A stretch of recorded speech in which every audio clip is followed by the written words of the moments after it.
Welcome, dear dreamer. Tonight, let's drift gently into the dark, salty waves of the past. Find a comfortable spot, close your eyes if you'd like, and let your breath rock slowly, like a hammock in a warm sea breeze. But tell me, have you ever truly wondered what it would feel like to wake up at dawn on a 17th-century pirate ship? Not the Hollywood kind with jaunty music and shiny cutlasses, but the real, splintery, reeking, rat-crawling monster of a ship that carried men and a few daring women across the Atlantic in search of treasure, or simply survival. Imagine it now. The damp wooden boards beneath your bare feet are sticky with spilled rum, sweat, and other less mentionable fluids. The smell is a heavy stew of salt, mildew, rancid meat, and unwashed bodies. The air is so thick you could almost chew it, a nauseating blend that crawls up your nostrils and nestles there for days. As you step onto the deck, the sunrise doesn't greet you with romance. It blinds you, searing your eyes after endless black nights below deck. Your skin cracks from salt and wind, and your hands are raw from hauling ropes as thick as a grown man's arm. Food? Oh, you might dream of plump fruits or tender bread, but your reality is hardtack. A biscuit so rock solid it could double as a weapon, crawling with weevils. You might even thank the weevils. They add a bit of protein after all. The ship creaks and groans like an old man's bones in the cold. Every wave threatens to toss you overboard, and every crewmate glares at you, wondering if they'll have to tie you up for mutiny or toss you to the sharks. Below deck, where you sleep, if you can call it that, the darkness is alive. Rats scuttle across your chest at night, and lice cling to every seam of your clothing. Your hair becomes a small kingdom of parasites. And privacy? Forget it. You're a sardine in a floating barrel of coughing, cursing, and snoring men. Disease is your closest friend. Scurvy creeps through your gums until your teeth wiggle free like loose pegs. Dysentery ensures you spend more time squatting than standing. Fever burns through the crew faster than a cannonball through canvas. And the captain? He's no Johnny Depp, more likely a tyrant with a cruel sense of humor, who might maroon you on a barren rock if your attitude sours, or if the wind changes the wrong way. You serve at his pleasure, and his pleasure is as fickle as the sea. Yet amid this misery, there's a shimmering promise: treasure. But it's not the shiny gold coins you imagine piled neatly in chests. No, the real treasure is often sugar, rum, or stolen silver. Heavy barrels and lumps of wealth that only make you thirstier and more desperate. Can you feel the sharp salt wind cutting your cheeks? The constant tremble of your legs as the deck shifts beneath you, threatening to betray your balance at any second? The deep hunger gnawing at your belly, so fierce it makes you hallucinate roasted chickens on the horizon? In this floating hellscape, survival is a privilege, not a right. And if you think you could handle it, think again. But don't worry, dear dreamer. Tonight, you're safe in your bed. You won't lose a tooth to scurvy or fight a rat for a scrap of biscuit. Instead, you'll drift away, carried by the gentle rocking of your breath. You find yourself squinting against the blinding sun as the ship tilts once more, sending a wave of cold sea spray across your face. Your lips sting from salt, cracked and bleeding slightly, but you've stopped caring. Pain has become just another background note in this endless ocean symphony. The first mate shouts commands in a voice that sounds like a rusted anchor being dragged across stone. You try to understand him, but your ears are half blocked by a mix of earwax and brine. Every shout echoes in your skull like a drumbeat of survival. Above, sails flap and groan, as if they're protesting their own existence. These sails are patched so many times they look like a ragged quilt sewn together by a half-blind grandmother. When the wind hits them right, they snap like a whip, startling even the most hardened pirates. Below deck, it's worse, much worse. The smell alone could kill a lesser soul. The air is humid, heavy with the sourness of unwashed bodies and spoiled food. You pass a hammock where a man lies moaning, his gums bright red and swollen, scurvy again. Next to him, a young boy, perhaps 15, though his face is weathered beyond his years, scratches at his lice-infested scalp. His hair looks more like a bird's nest than anything human. Food remains an eternal insult to your senses. The hardtack biscuits shatter like ceramic, and each bite brings a crunch of something extra, a crawling surprise.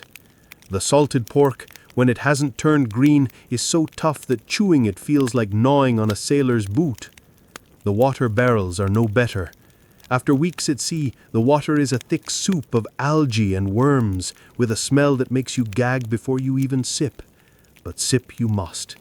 Dehydration is a silent killer that creeps up while you dream of freshwater springs. And yet here you are, fighting to keep your spot among this ragged band of outcasts. Each day is a new negotiation. A wink here, a threat there, a shared secret, a stolen ration. You begin to understand that on a pirate ship, loyalty is a performance, a show for survival. One wrong word, one whispered rumor, and you might find yourself dragged to the deck at dawn, tied to the mast for all to see, your punishment as entertainment. Or worse, you could be marooned, left on a deserted islet with nothing but a pistol and your regrets. The sea is an unforgiving mistress. When storms roll in, the ship rocks so violently that men are thrown across the deck like dice in a tavern. Lightning cracks so close it turns the night white, and the rain pelts your skin like tiny nails. You cling to ropes, praying they don't snap. You think of your family back home, warm fires, soft beds, gentle meals, but that world feels like a fairy tale now. Below, the rats feast on any crumb they can find. Sometimes you see them fighting each other, tiny fangs bared, a grotesque mirror of the humans above. You start to envy their freedom, their shamelessness. And amid all this chaos, there are whispers of riches. Spanish galleons heavy with silver, coastal towns with sugar stores ripe for looting. These stories spread like fever dreams, keeping spirits alive through blistered hands and broken teeth. But ask yourself honestly, could you last even a week here, much less a year or a lifetime? Could you bear to sleep each night wondering if the person next to you will slit your throat for an extra ration of rum? You're shivering now, aren't you? Not from cold, but from the quiet terror curling at the edge of your mind. Rest easy, my friend. In your bed tonight, the only waves are the gentle ripples of your breath. The only storms are the drifting shapes in your dreams. Tonight, as you sink deeper into this swaying nightmare, let's peek closer into the social tapestry of this floating prison. You might think a pirate ship is a grand equalizer, a place where any man could be free. But freedom is a funny illusion. On deck, the hierarchy is as sharp as a cutlass. The captain stands at the top, of course, a dictator in tattered finery, adorned with rings pried from trembling fingers, and a coat that smells of blood and salt. His word is law, and his moods shift like the ocean itself. below him slinks the quartermaster. Not quite a friend, not quite a foe. He doles out rations, divides loot, and whispers promises in dark corners. If the captain is feared, the quartermaster is resented, for he controls who eats more, who sleeps where, and who gets the better share of rum. Then there are the skilled sailors, carpenters, gunners, navigators. They hold a fragile power, for without them the ship would sink faster than a stone. Yet their pride is constantly bruised by insults and endless toil. One slip of the hammer or a misfired cannon, and they might find themselves floating in the sea, a snack for the circling sharks. Finally, there are the lowest of the low, the common deckhands. These men are often runaways, orphans, convicts avoiding the gallows. Some joined to escape poverty on land, only to find a different kind of poverty at sea, one that devours both body and spirit. Women, rare, but they existed. Disguised in men's rags, their voices lowered, hoping no one would discover the truth. If found out, the consequences ranged from forced marriages to violent discipline, a gentle term for horrors too dark to whisper. There's a constant dance of suspicion. Who's plotting mutiny? Who might stab you in the ribs while you sleep? Who might whisper to the captain about your hidden coin pouch? And then there's the labor. The endless, bone-snapping labor. Scrubbing the deck with seawater until your knuckles split, climbing the rigging with trembling arms as the wind screams past, hauling heavy barrels through narrow passageways that smell of mold and vomit. Your muscles ache so much that even your dreams are filled with phantom pain. You dream of ropes wrapping around your arms, of cannonballs rolling toward your feet, of endless waves swallowing your body whole. The ship is always hungry. It devours men's lives in exchange for forward motion. A snapped mast means days of desperate repairs under scorching sun or freezing rain. Torn sails demand frantic patchwork, fingers pricked and bloodied as the sea rises and laughs at your smallness. And when the cannons roar, the noise is so deafening that you feel it in your bones, a vibration that shakes loose the last shreds of hope you were clinging to. You load and fire, load and fire.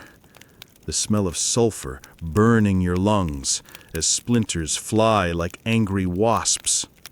Sometimes you glimpse another ship on the horizon, a Spanish treasure galleon perhaps, or merchant vessel fat with sugar and rum. The crew's eyes gleam with hunger, not just for gold, but for a fleeting chance at feeling alive, feeling powerful. But beneath that glimmer is a pit of despair. You know if you fail to capture that ship, there will be no extra rations, no celebration, only more salted pork, more weevil biscuits, more rotting water. So you fight, you scrape, you survive. Can you hear the waves crashing now, echoing in your mind? The creak of the mast, the moans of the sick, the whispered curses in the darkness. Breathe deeply, my friend. You're only visiting tonight. When you wake, there will be no quartermaster rationing your breakfast, no captain dictating your fate. You are free, truly free, a luxury unknown to these salt-soaked souls. Tonight, let's wander even deeper below deck, to the silent corners where hope curls up and dies. Here in the shadows, we meet the true cost of this salty life, the hunger that gnaws at bones, the sickness that creeps through the blood, the despair that turns strong men into husks. Close your eyes. Listen to the dripping of water from the beams above, each drop a cold tap on your spirit. The air is so foul you have to fight each breath, your lungs protesting with every inhale. You feel the hunger first, a deep, echoing hollowness that makes your stomach roar like a distant cannon. You begin to crave anything. A peel of citrus, a crumb of bread not infested with weevils. Some men start chewing leather scraps, or even the wax from candles. You might laugh now, safely tucked under your blanket, but imagine the desperation so strong that the taste of a candle becomes a blessing. Scurvy's kiss is unmistakable. Your gums bleed when you laugh. Your teeth rattle like loose cargo in a storm.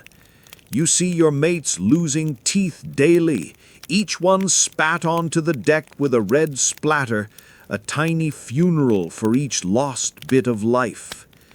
At night, you hear the coughing, deep, rattling coughs that echo like thunder in your dreams.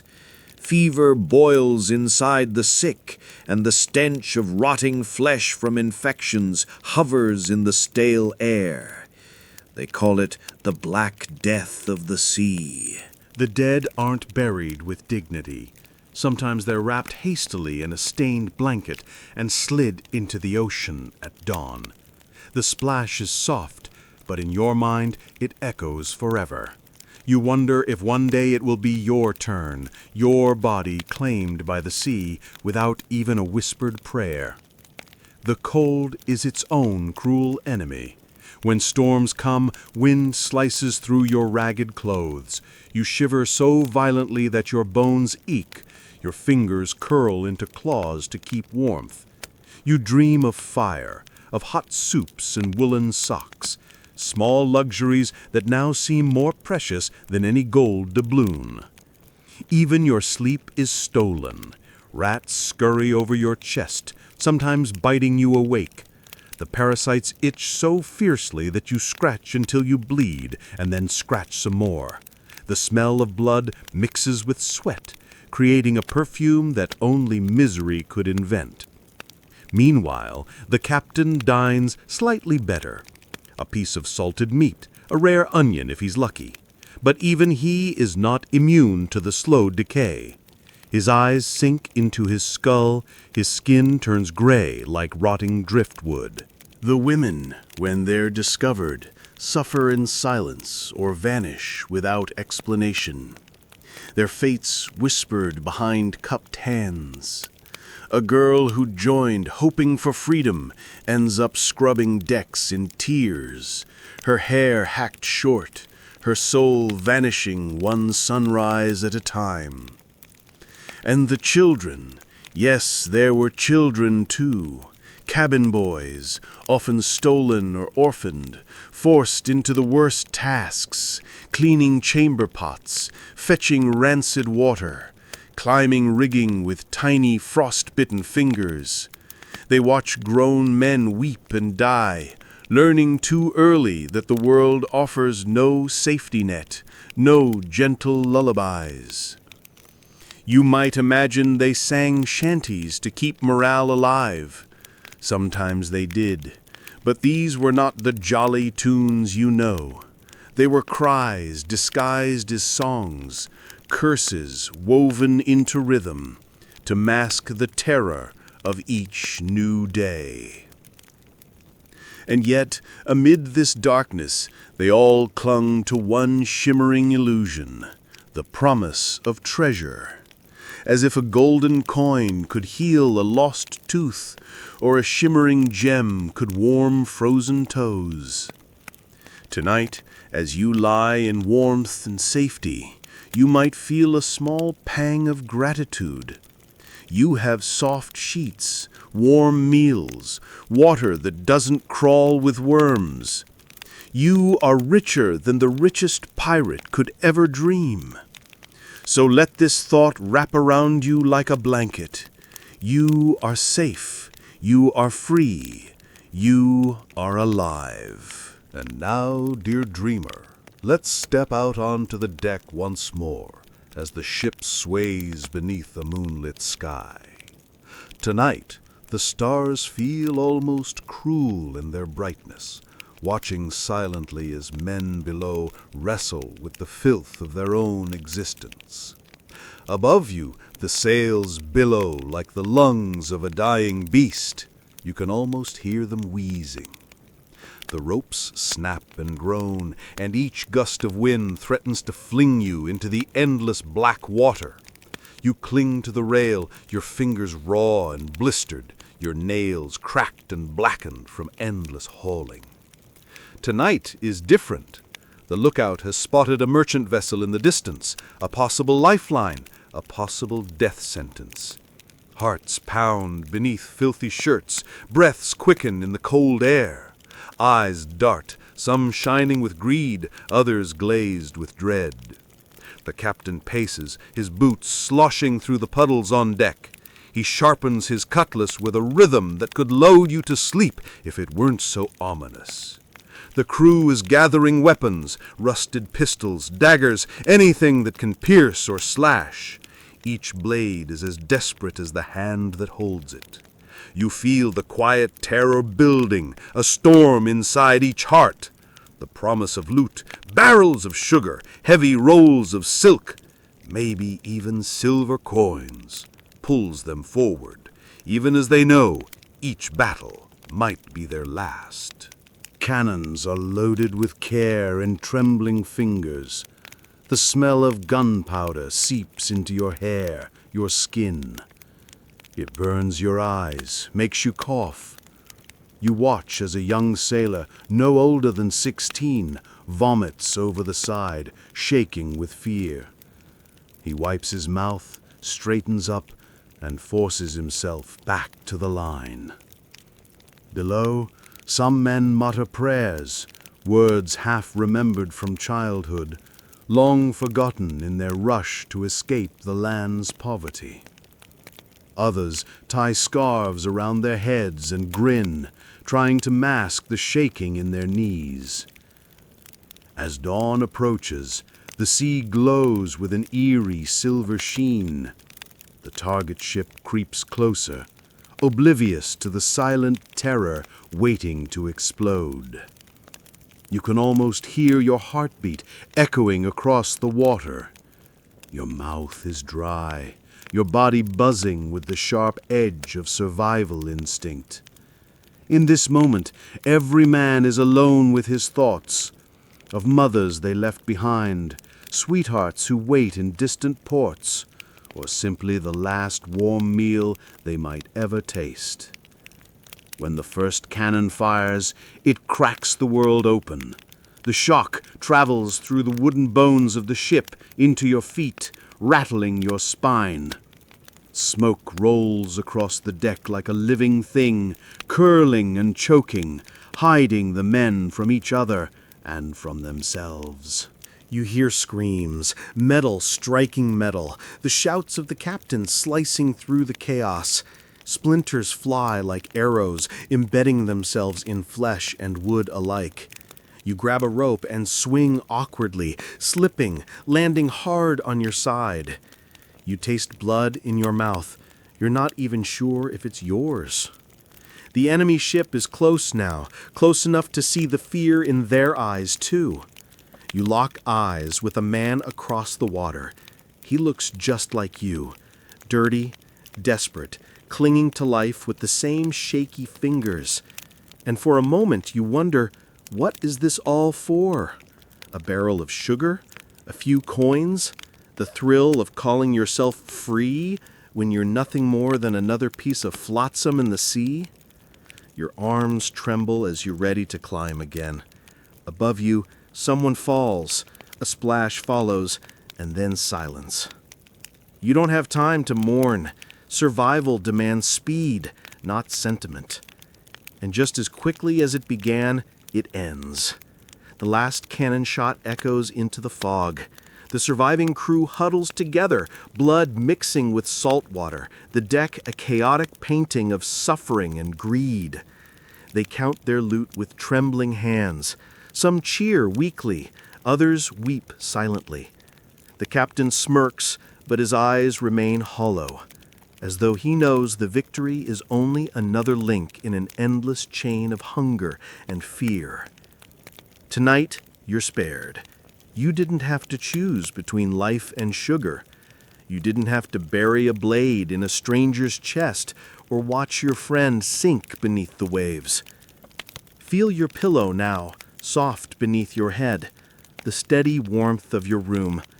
You are beyond the reach of salt and steel. The battle is over, but the echoes still haunt the ship. As the sun creeps higher, its warmth feels almost cruel against the bruised and battered deck. You can almost hear the ghostly sighs of those who didn't survive, the souls swallowed by the sea or left drifting beneath the waves, food for fish and memory alike. The remaining crew drags the spoils onto the deck. Heavy barrels of sugar ooze with sticky sweetness that would have seemed divine if it weren't tainted by the cost. Bundles of damp silk shimmer weakly, as if ashamed to be here among the bloodstains. A few scattered silver coins catch the sunlight, winking up like tiny mirrors, reflecting back their true price. The men collapse where they stand, some laughing manically, others trembling in silent horror. The young sailor who vomited before the fight sits with wide, empty eyes, cradling a broken dagger. A friend shakes his shoulder, but he doesn't respond. His spirit left hours ago, even if his body remains.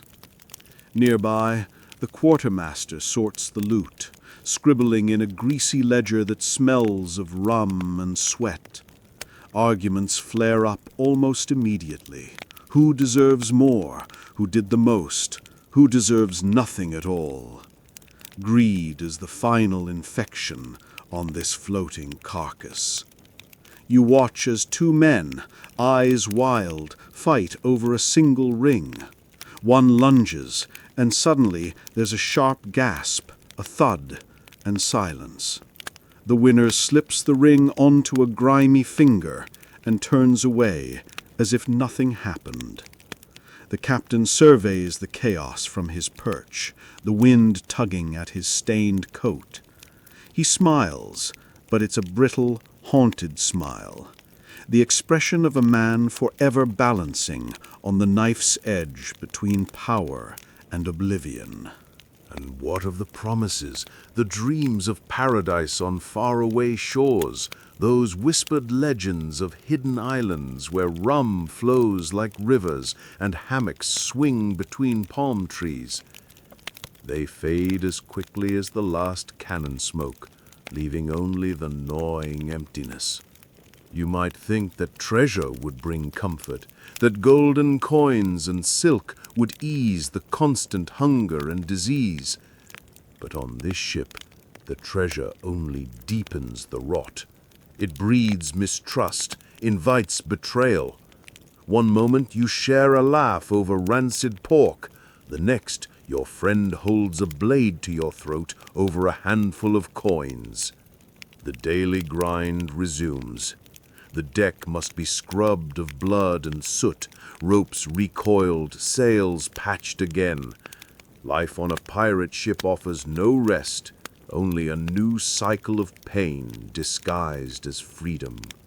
Below deck, sick men moan softly, each breath a small battle. The rats scuttle to the newly arrived barrels of sugar, their tiny teeth gnawing gleefully in the shadows. The smell of death clings to the corners, a sickly perfume no one can escape. The few remaining women, if there are any, are forced back into their endless chores, heads down, eyes empty. They stitch torn clothes, mend ragged sails, and endure whispered threats that loom larger than any storm.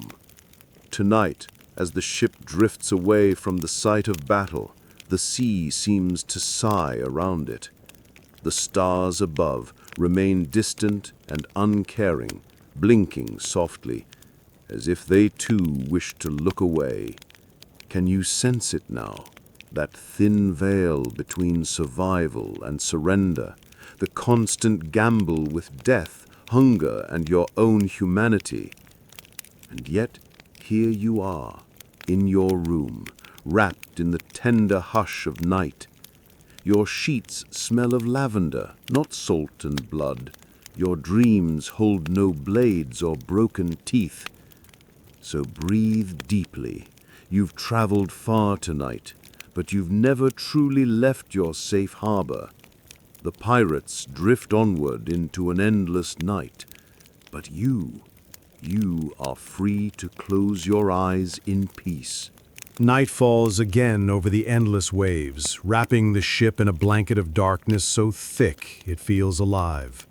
The moon peeks through wispy clouds, casting a pale glow on the battered deck, a ghostly spotlight on this floating stage of sorrow and survival.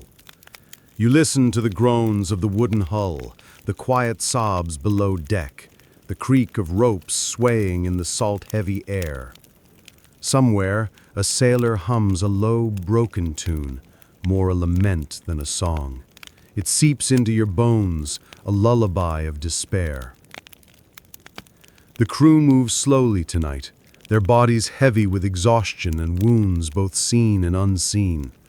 One man limps past, his leg wrapped in a filthy rag, dark stains creeping outward like black petals.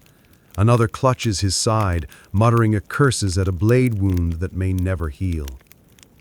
Rum is passed around in battered tin cups. Each sip burns down the throat, offering a brief escape from the gnawing hunger and endless fear. For a fleeting moment, you see a spark of warmth in their eyes, a ghost of the men they once were before the sea swallowed them whole. But the warmth doesn't last. Soon the arguing starts again, voices rising like a sudden squall. Who gets the biggest share? Who fought the hardest? Who deserves to live another day? These debates are as endless as the waves, echoing into the star-flecked sky.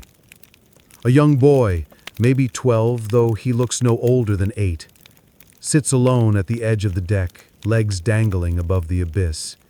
He clutches a small wooden carving, perhaps a token from home or a relic of a mother's love. His eyes stare blankly into the dark water, as though searching for a way back to a world that no longer exists. You watch him and feel a pang, a tiny ache in your chest. You can almost hear his heartbeat, frantic and fragile, echoing in the hollow night. Below deck, the wounded try to sleep. They toss and turn in their hammocks, haunted by dreams of splintered masts and boiling seas. One man cries out for his mother in his sleep. Another curses God for abandoning him. The rats roam freely, nibbling at crumbs, weaving between the hammocks like tiny ghosts. Women tend to the sick with trembling hands, muttering prayers in languages they learned at their grandmother's knees. Their eyes are dull, their movements robotic. Survival has stripped them of softness, leaving only necessity. The ship drifts onward, pulled by winds and currents that care nothing for human suffering. Somewhere ahead lies another prize, another fight, another illusion of freedom. You lie in your warm bed, listening to this story unfold in your mind. You might feel a shiver, a cold touch that reminds you how close we can dance to the edge of despair without ever leaving our soft, safe world. Perhaps tomorrow you'll drink your coffee and feel the warmth spread through your fingers, remembering these men and boys who would have traded anything for a sip of clean water or a bite of fresh bread. You might look at the moon tonight and think of it watching them too, a silent, indifferent witness to centuries of salt, blood, and broken dreams. Tonight, you get to stay here. You won't sway with each wave, you won't wake to a blade at your throat, and no rats will crawl across your chest. You are home. You are free. You are safe. Let that thought hold you like a gentle tide, rocking you softly toward sleep. The ship drifts onward under a velvet sky, sprinkled with indifferent stars, each one a cold, blinking eye that has watched countless men vanish beneath the waves. The moon glides higher now, pale and distant, casting silver ribbons across the restless sea. On deck, the night has grown eerily quiet. The rum has run out, the arguments have faded into hoarse whispers, and the wounded lie still, some drifting into uneasy dreams, others into a deeper, final sleep. The boy with the wooden carving has finally curled up beneath a coil of ropes, clutching his tiny talisman to his chest as if it might grow into a mother's embrace. His breath comes in shallow, trembling sighs, echoing the sad rhythm of the waves. A lone figure stands at the bow, the captain. His coat flutters gently in the sea breeze, tattered like a forgotten flag. In his hand he holds a tarnished compass, its needle spinning wildly, as lost as the souls aboard his ship. His eyes scan the horizon, but you can tell he isn't really looking. He is lost inside himself, haunted by memories of younger days when he first imagined freedom to mean golden coins and sun-drenched islands. What was freedom, really? On land, he might have been a farm boy or a fisherman, toiling in mud and debt. At sea, he traded those chains for different ones, invisible, salt-soaked, and far more merciless. Below deck, a woman hums softly while stitching a torn sleeve by lantern light. The song is nearly lost to the creaks and groans of the ship, but if you listen closely, it's a lullaby. You imagine it was once sung to a child tucked safely in a cradle, not whispered into a belly of darkness and disease. A young man lies nearby, staring up at the planks above his head. His eyes are wide open, unblinking. Perhaps he's counting the cracks, or perhaps he's watching phantom sails drift across his mind, anything to escape the stink of mildew and sweat. Further back, a man scribbles furiously into a small, water-stained journal. His words might never reach another soul, but they are his last act of defiance, a fragile attempt to exist beyond this floating tomb. Above, the sails flap weakly, as though sighing along with the weary hearts below. The sea stretches out forever, promising no safe harbor, no final rest, only an endless horizon, as empty and hungry as the crew's bellies. You begin to feel the true loneliness of it now, not just the physical pain or the cold, but the cavernous emptiness that gnaws at the spirit. Each man, each woman, each child is a drifting island, cut off from warmth and tenderness. And yet, still, they cling to life, to the next sunrise, to the hope of a distant shore where treasure might change their fates, even if they know deep down that no amount of silver can patch a broken soul. As you lie there tonight, perhaps you can sense the salt on your tongue, taste the bitterness of a dream gone sour. You can almost feel the rocking under you, the ghosts of these long-dead sailors passing through your room like a cold breeze. But here, in your soft, safe world, you can pull your blanket tighter, close your eyes, and trust that dawn will come with warmth and light, not cannon fire or another desperate raid. Let your breath be the gentle sea now. Let each exhale wash away the echoes of curses, the cries of the lost, the phantom taste of weevil bread. You are here, and you are whole. Dawn teeters on the horizon now, a pale promise trying to push away the darkness. But aboard the ship, time feels endless, stretched thin like the frayed ropes above your head. As the first fingers of light creep across the deck, they reveal the wreckage of human souls more clearly than any lantern ever could. The crew stirs slowly, like a colony of beetles under a lifted stone. Faces gaunt and gray, eyes sunken, half hidden behind matted hair and salt crust. A man sharpens a rusted blade in the corner, each scrape echoing like a funeral bell. He isn't preparing for battle today. No enemy ship on the horizon, no gleam of sugar barrels to chase. He sharpens it out of habit, because here, even routine violence feels like something to hold on to.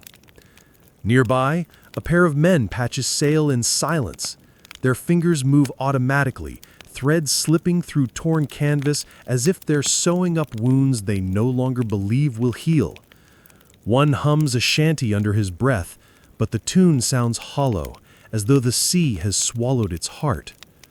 A thin, hollow-eyed woman stands by a barrel of rainwater, carefully rationing out precious mouthfuls to the crew.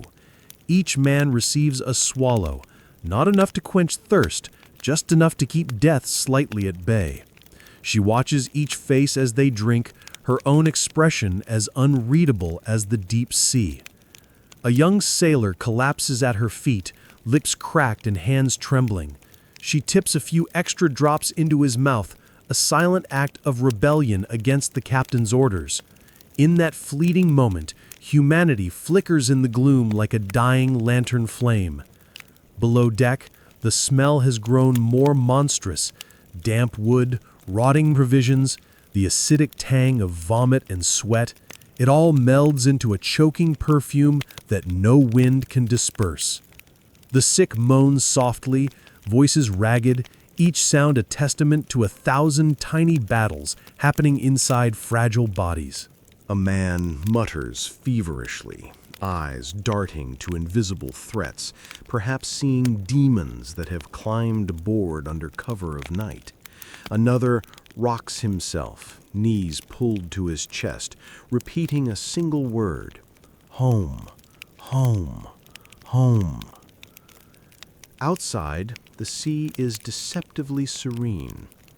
The gentle rise and fall of the waves might almost lull you, if not for the knowledge that this calm is a lie, a cruel pause before the next squall, the next pirate hunt, the next betrayal.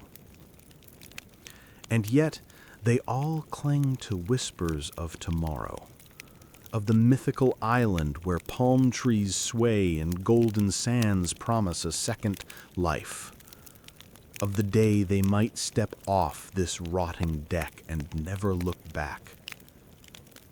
You too feel that distant yearning. Even now, safe and warm, you might recognize that longing, the eternal human hope that tomorrow will be softer, kinder. But tonight, you can let your heart rest. You can drift toward dreams without the ache of salt in your wounds, without a blade under your pillow, without the cold kiss of the sea on your cheek. Feel your breath, in and out, steady and calm. Let your mind wander to gentle shores, to soft rain and kind eyes. You have no sails to mend, no water to ration, no ghosts to fight in the darkness. Close your eyes, dear dreamer. The pirates will keep drifting, lost among their illusions and empty promises. But you are already safe on your own calm shore. The weak dawn finally spills across the ship, a pale wash that reveals every splinter, every tear, every secret that the night tried to keep hidden. The sailors move like ghosts, shuffling between duties that feel as endless as the ocean itself. Up on deck, the captain leans over a tattered map, his finger tracing invisible routes to invisible fortunes. The parchment is stained with salt water and smudged with greasy fingerprints. You can almost see the faded lines trembling under his touch, as if the map itself is weary of these endless dreams. The quartermaster stands nearby, arms crossed, eyes sharp and suspicious. His face is set in a permanent scowl, deep lines carved by years of betrayal and quick knife fights. Every few moments he spits over the side, as if trying to purge the bitterness stuck in his throat. A sailor struggles to repair a cracked barrel, fingers fumbling in the cold morning air. Each hammer blow sounds like a distant drumbeat, echoing off the empty sea. The barrel, once meant to hold fresh water, now leaks like a wounded animal. With every drop lost, hope thins a little more. Near the mainmast, a woman wipes down a blade with a scrap of cloth that might once have been part of her dress. Her hands move with quiet precision, her eyes distant, as though she is remembering a life before this, a life of gardens and laughter. But here, such memories are dangerous luxuries. Two sailors lean against the railing, whispering to each other in low voices. You catch snippets of words: mutiny, land, captain share. Their eyes flick toward the captain and back, calculating risks in the dim morning glow. Betrayal hovers in the air like a gull waiting to dive for scraps. Below deck, the scene has shifted from restless night to grim routine. A man carefully counts out maggoty biscuit rations, his fingers blackened with grime. Another groans as he tries to stand, legs shaking like reeds in a storm. A cabin boy shuffles past with a bucket, careful not to meet anyone's gaze, his eyes already too old for his small frame. The smell of illness clings to every surface, heavy and sweet, impossible to ignore. There is no privacy, no softness, only the chorus of coughs and quiet curses. A young man cradles a seashell to his ear, eyes closed, as if hoping to hear the gentle lull of a faraway shore. Maybe he imagines a mother's voice in the echoes, a soft song carried across time and salt. Outside, the sea gleams deceptively, glittering in the early light. It promises escape, adventure, even salvation. But by now, you know that promise is as hollow as an empty chest. Despite everything, the ship presses on. The sails, patchworked and frayed, catch the uncertain breeze. The creak of wood and the slap of ropes fill the morning with a mournful music that no one dares to silence. And you, dear dreamer, can rest easy. You do not need to measure water by the mouthful or sleep with one eye open. You do not have to choose between your hunger and your humanity. Feel your breath, feel your pulse, strong and steady. No captain hovers above you with a blade. No quartermaster hoards your comforts. Your life is yours, a treasure greater than any gold coin rotting in a pirate's chest. Tonight, as you slip into dreams, Let the ghosts of these sailors drift away into the fog. Hold on to your warmth, your softness, your freedom. The morning grows brighter, though it does nothing to warm the hearts aboard this drifting coffin of wood and dreams.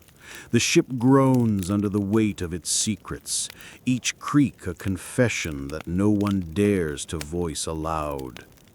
On deck, the captain finally looks up from his map, his eyes red and watery, as if he's been staring not at routes, but at ghosts. He barks an order, though it sounds more like a plea, his voice frayed by too many salt-leased shouts and broken promises. The quartermaster moves swiftly, snapping at the men to hoist the sails. His words crack like a whip in the cold air, stirring the crew from their fog of despair. Ropes are hauled, sails shudder and billow, and the ship lurches forward, as though reluctant to obey. A sudden shout goes up, a distant shape on the horizon. Another ship, a promise of plunder, or perhaps a naval frigate that would spell doom. Instantly the air thickens, charged with sharp electric dread. Sailors scramble, some to prepare cannons, others to sharpen blades. You see hands trembling, eyes darting, lips moving in frantic prayers. The tension vibrates through every plank beneath your feet. One man clutches a small coin pouch, eyes wild. He's muttering to himself, perhaps rehearsing the lies he'll tell if he survives, or promising some deity he barely remembers that he'll change his ways. A woman stands at the rail, staring hard at the distant shape. You wonder what she sees. Freedom? A grave? A final test of her fading courage? Her fingers trace the edge of a rusted blade tucked into her belt as if it were a rosary. The young boy with the wooden carving reappears, climbing onto a barrel for a better view. His small hands grip the edge so tightly that his knuckles turn white. His eyes are huge, swallowing the sea, the ship, and all the terrible possibilities ahead. Below deck, men jolt awake at the news, some scrambling for weapons, others curling up tighter as if they could disappear into their hammocks. A man holds a small locket to his lips, kissing it softly as he whispers a name lost to the waves. Another feverish sailor laughs wildly, oblivious to the looming threat above. The air is thick with sweat and gunpowder, even before a single shot is fired. You can almost taste the fear, a sharp metallic tang that sits heavy on the tongue. The ship sails forward, slicing through the water with newfound urgency, every eye locked on that distant speck. The sails billow, ropes snap tight, and the bow crashes over the waves, each splash like a heartbeat in the hush. And yet, no matter how close or far the enemy ship may be, the real battle is always here, inside each soul, each secret, each breath held too long. You feel it now, don't you? That icy thread weaving through every heartbeat, tying you to the fate of these lost wanderers. But then you remember, you are not here. You are not holding a rusted blade.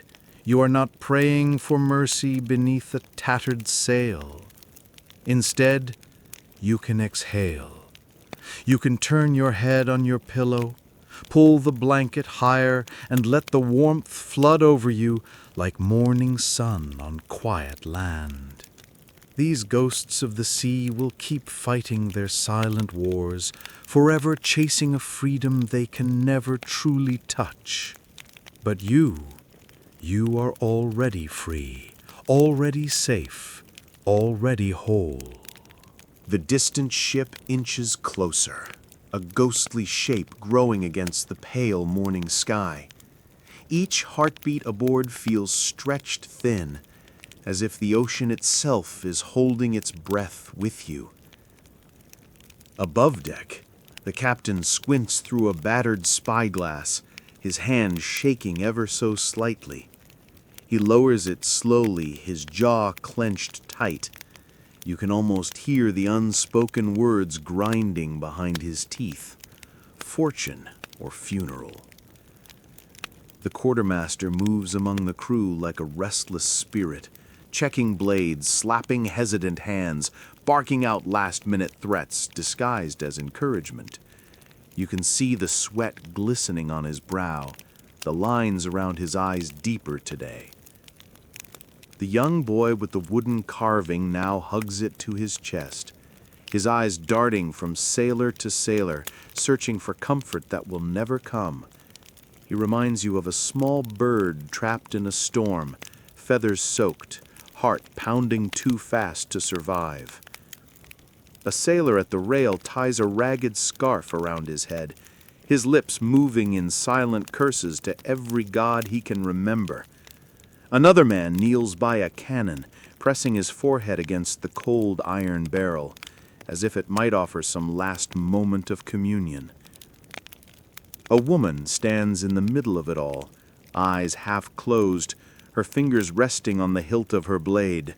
Perhaps she is remembering a field of flowers, a child's laugh, the smell of bread fresh from an oven, tiny comforts that have no place on this deck, yet bloom stubbornly in her mind.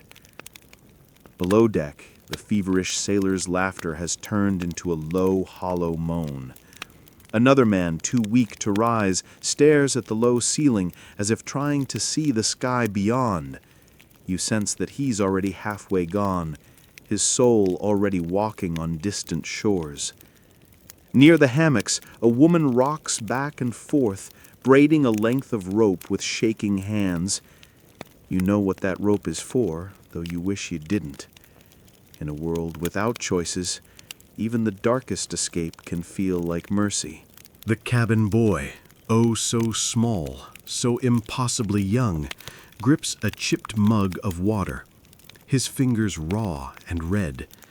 He drinks in tiny sips, savoring each drop as though it might be his last. Back on deck, the first mate starts to sing, a low, wavering shanty that spreads like smoke.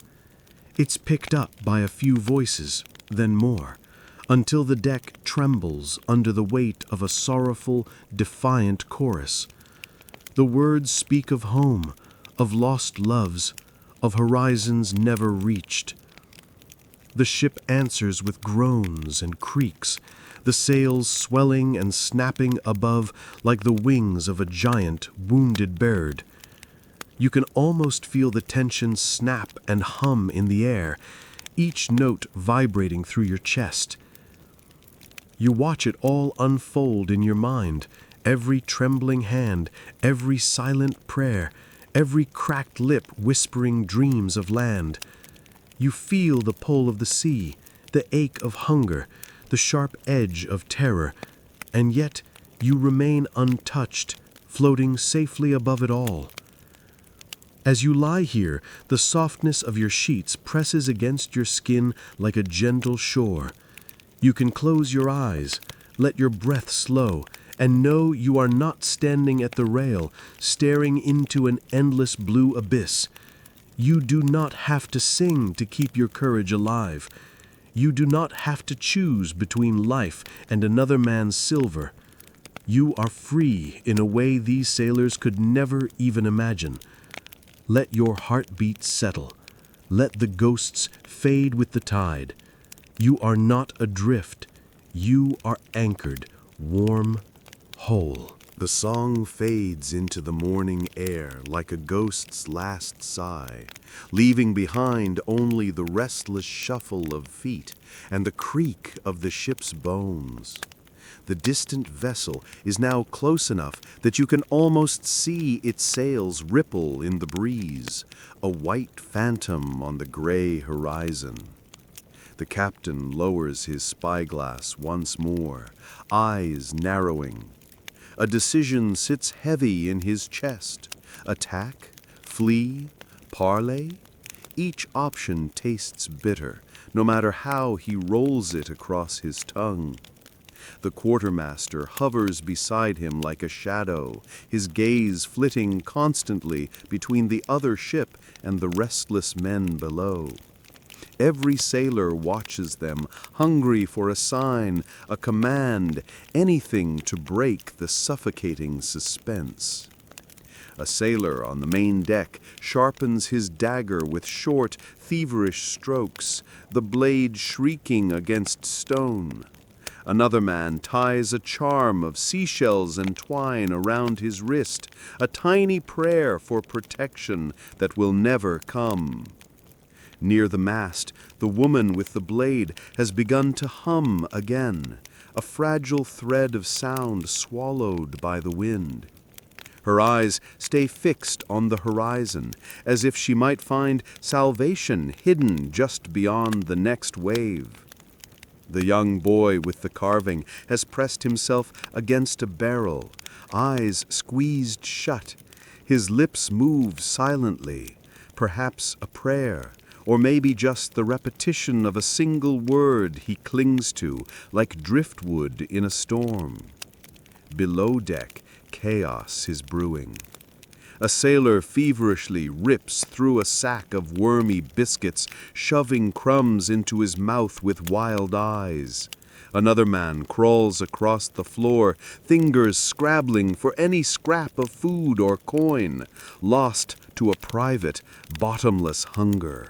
A man cradles his own hand, the fingers curled and stiff, muttering about a wound that may or may not be there.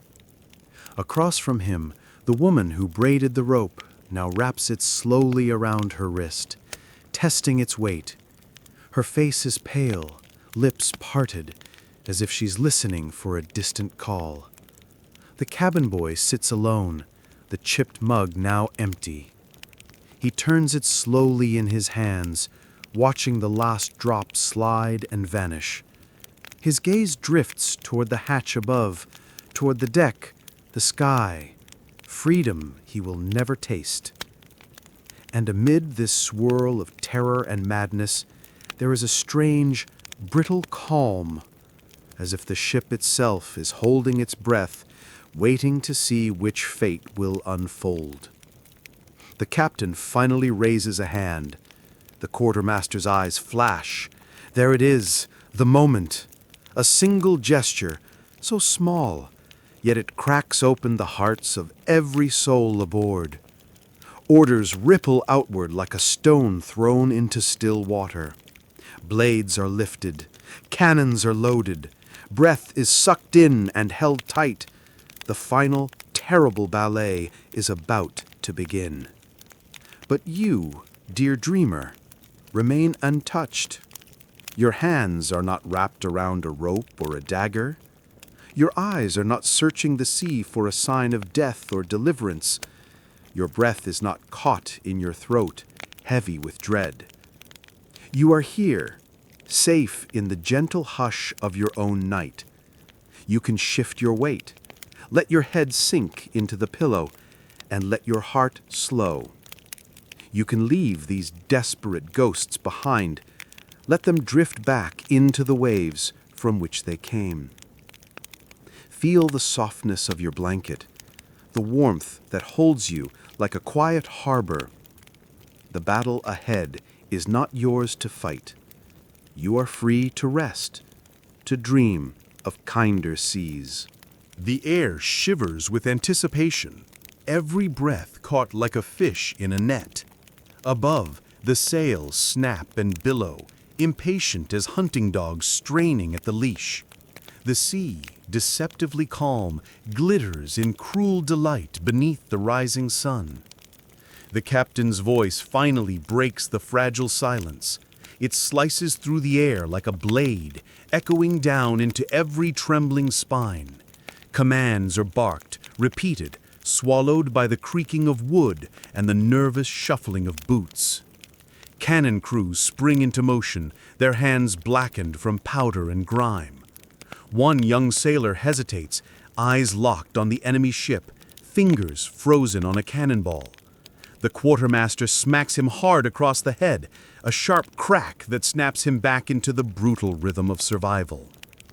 On deck, a woman slides her blade from its sheath, the metal catching the sun for a heartbeat before vanishing into shadow again. Her eyes flick left and right, watching allies who might turn enemies at any moment. The boy with the wooden carving peeks out from behind the barrel, small hands white-knuckled around his talisman. You can almost hear his heartbeat, frantic and fragile, louder than the waves crashing against the hull. A man whispers to himself as he ties a scrap of cloth around his arm, a makeshift charm against death, though he knows it will not help. Another sailor holds a rusty pistol so tightly that his knuckles glow white, his teeth grinding with each crashing wave. Below deck, the feverish man finally collapses, his head lolling against the moldy wood.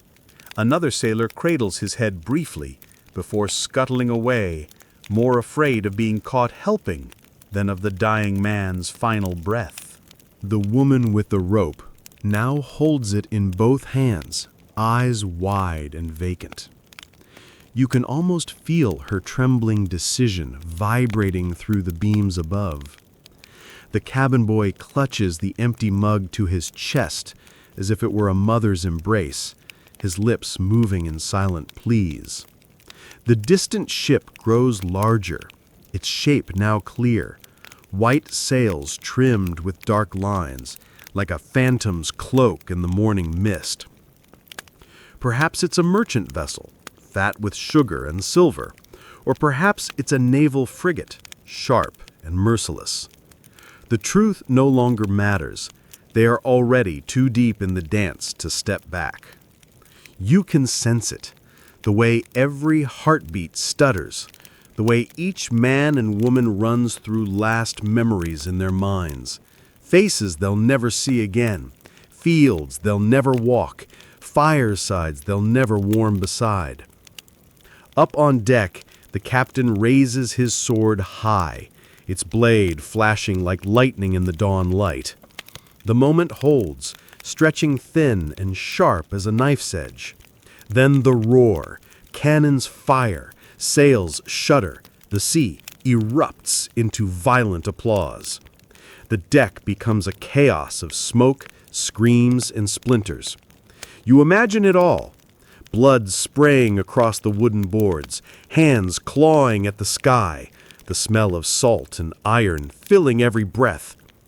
But you, dear dreamer, are safe beyond this storm. Your world is still.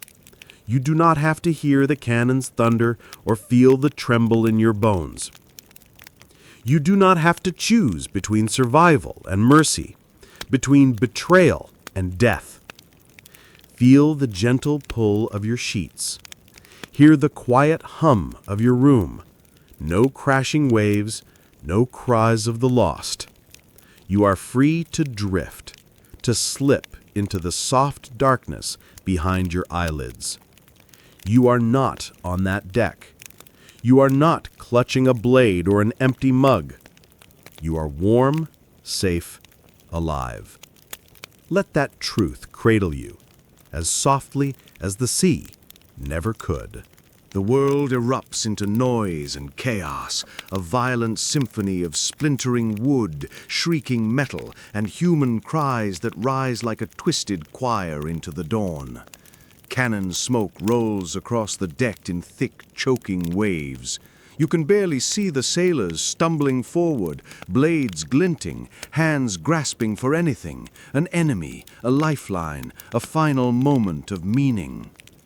The captain swings his sword with desperate precision, his coat flaring behind him like the torn wing of a dying bird. His shouts are hoarse, swallowed by the roar of cannon fire and the crash of boarding hooks sinking into enemy wood. The quartermaster lunges past him, a dagger in each hand, eyes wild and gleaming.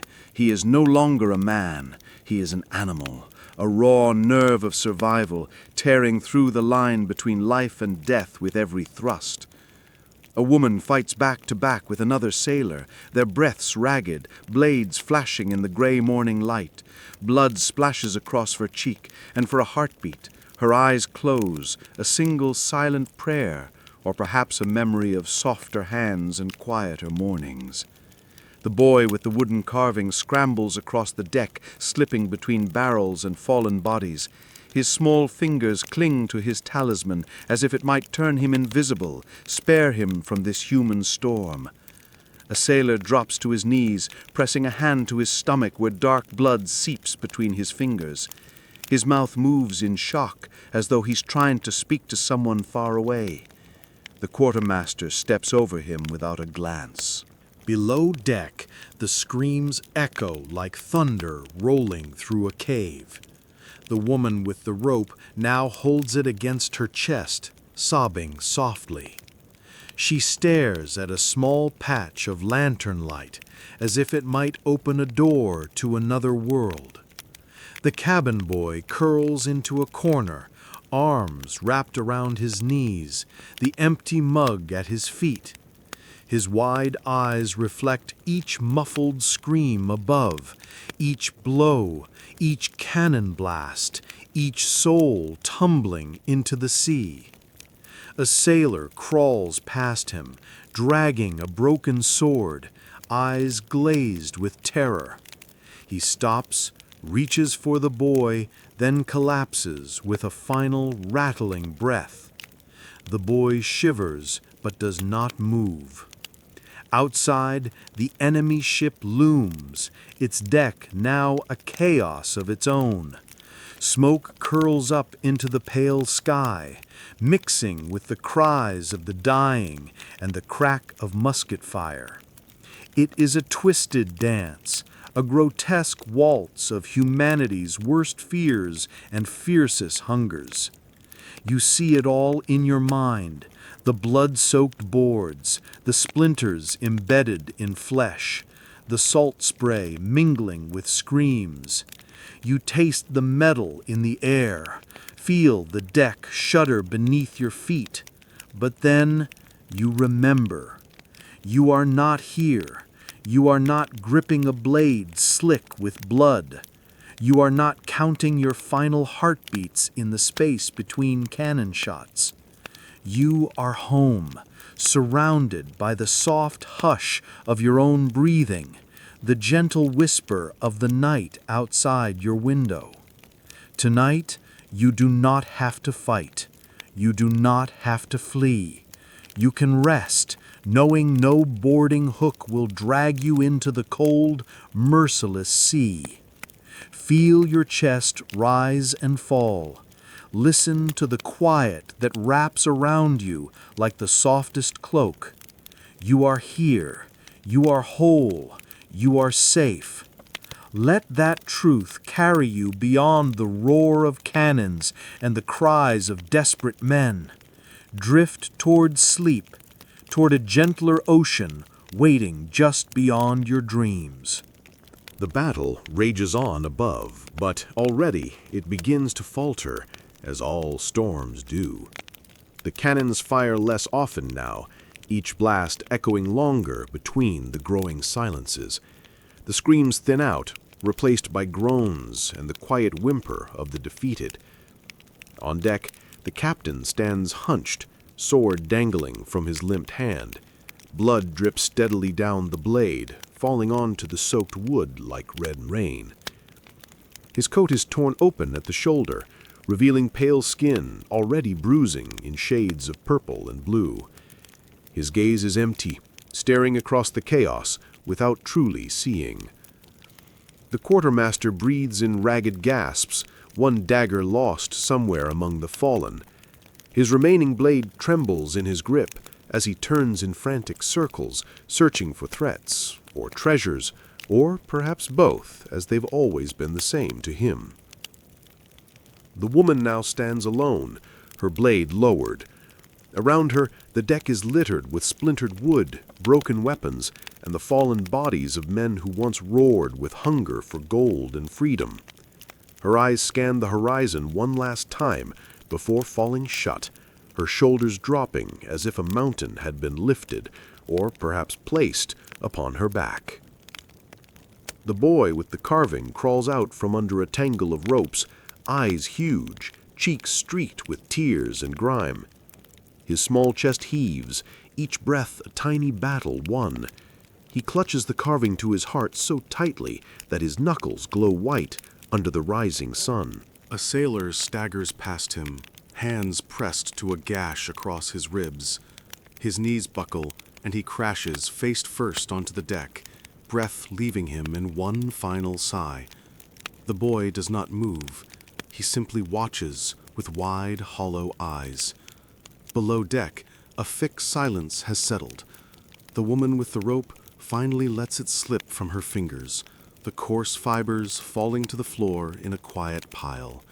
Her eyes stare forward, blank and unblinking, as if she's already drifted somewhere far beyond the ship's dark walls. The cabin boy has curled even tighter into his corner, head pressed to his knees. The empty mug lies on its side now, rolling gently with the ship's slow sway. His small fingers clench and unclench, gripping at invisible comfort.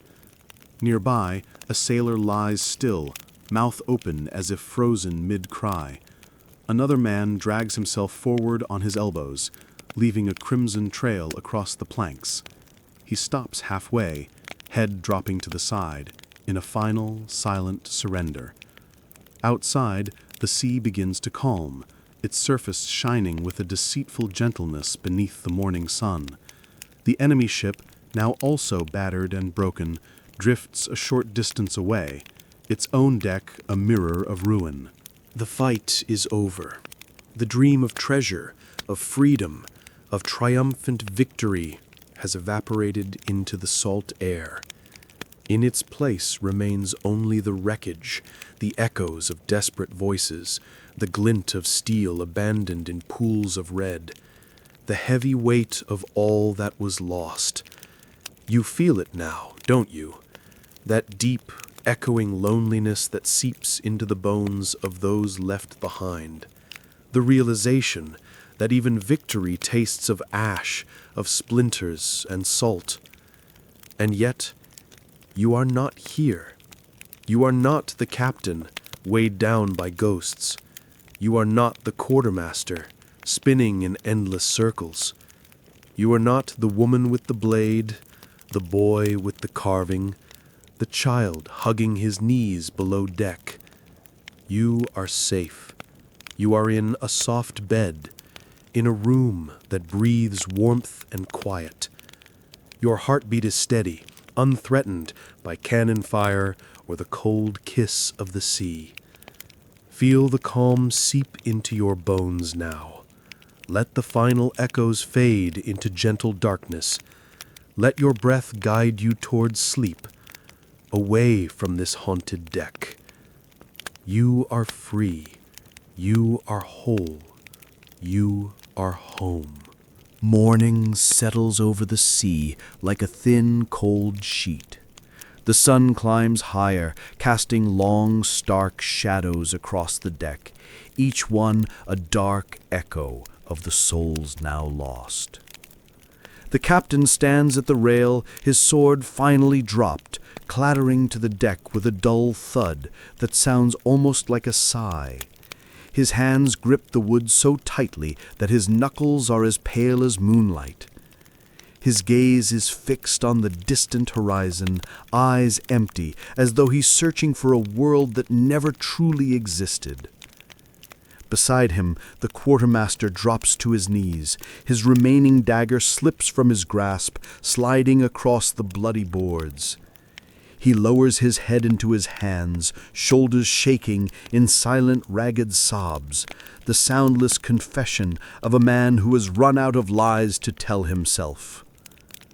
The woman leans against the mainmast, her blade now forgotten at her feet. She stares into the sky, lips parted as if tasting the wind one last time. In her eyes you can almost see the flicker of something beyond this deck, a garden, a child's laughter, a soft bed she may never see again. The boy with the carving crawls toward her, his tiny knees leaving streaks on the red-smeared deck. He presses himself against her side, hiding his face in the folds of her ragged shirt. Her arm wraps around him, weak and slow, but it is enough. a single thread of warmth in a world gone cold. Elsewhere, a few sailors stagger among the wreckage, searching for the wounded or perhaps for anything they can salvage, a piece of rope, a coin, a half-full water barrel.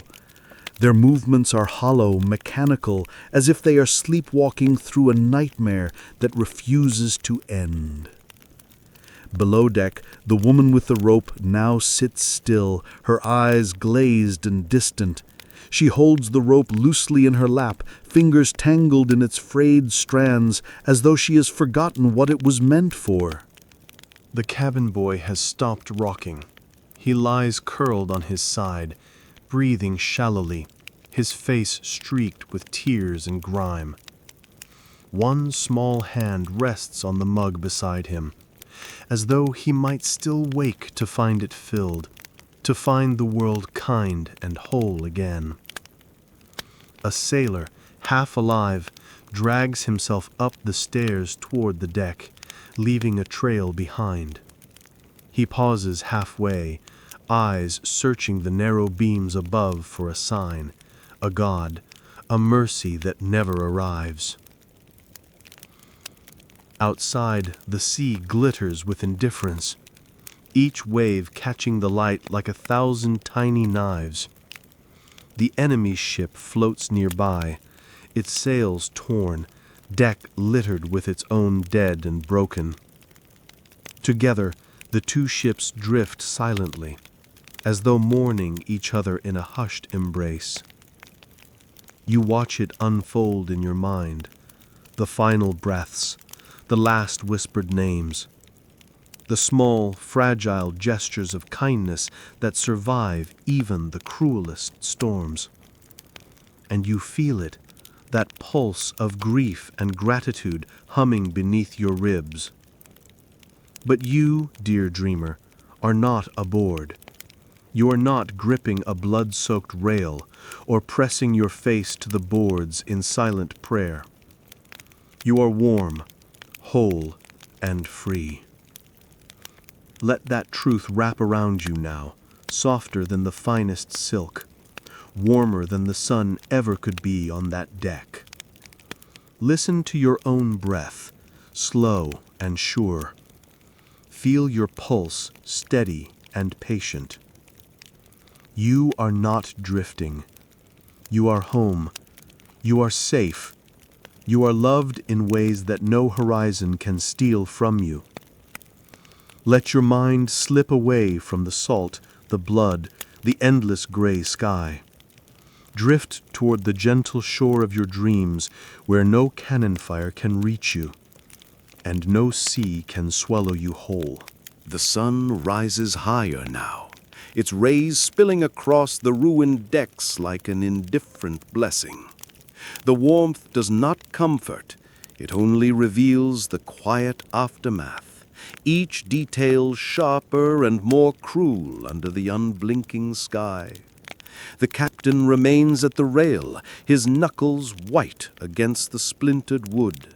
His eyes scan the sea without truly seeing, his mind adrift somewhere far beyond the waves. Once he dreamed of treasure, of songs sung in dark taverns, of freedom beyond the horizon.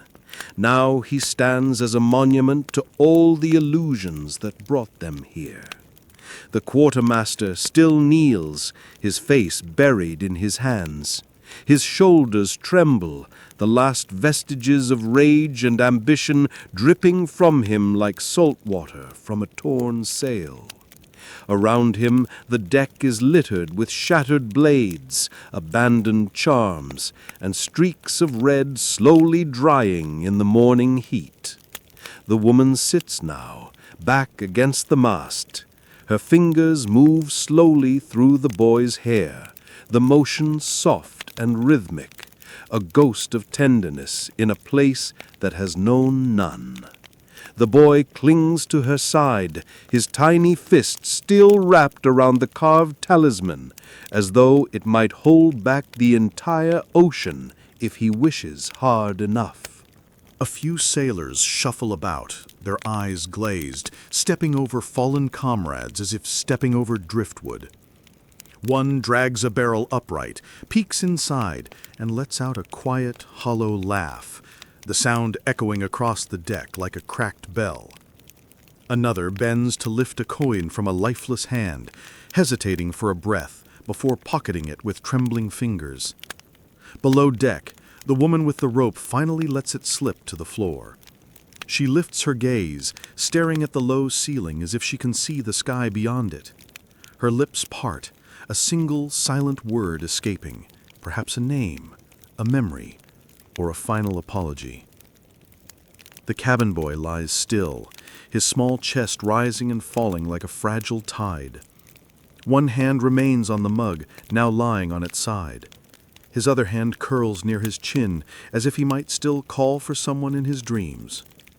The half-dead sailor who crawled up the stairs now lies slumped at the top, eyes wide, unseeing, the last of his breath lost to the quiet morning. Above, the sails hang limp, torn and patched beyond recognition, swaying slightly in the weak breeze. The ropes sway too, each one whispering secrets to the empty sky. The enemy ship floats nearby, silent and broken, its torn sails drooping like mourning veils. The two ships drift together, no longer rivals, but ghostly companions on a sea that cares for neither. It is here, in this strange, hushed aftermath, that the weight of it all settles. Not the hunger or the blood, but the futility. The great promise of freedom was always just that, a shimmering mirage dancing on the waves, forever out of reach. And you, dear dreamer, you feel it echo in your own ribs, that bittersweet ache of loss, of gratitude, of knowing you will never have to face such a dawn. You are not kneeling on a splintered deck. You are not clutching a blade or an empty mug. You are not a child pressing your face into a stranger's shirt, praying for an impossible kindness. You are here, in the warmth of your own breath, the soft weight of your blanket, the quiet promise of tomorrow's gentle light. Let this final image slip away now. Let it fade like mist in morning sun, leaving only a gentle hush behind your eyes. You are not lost at sea. You are not adrift. You are safe. You are loved. You are home. Close your eyes, dear dreamer, and let the calm carry you where no cannon can reach, where no wave can pull you under. Good night, and sleep softly.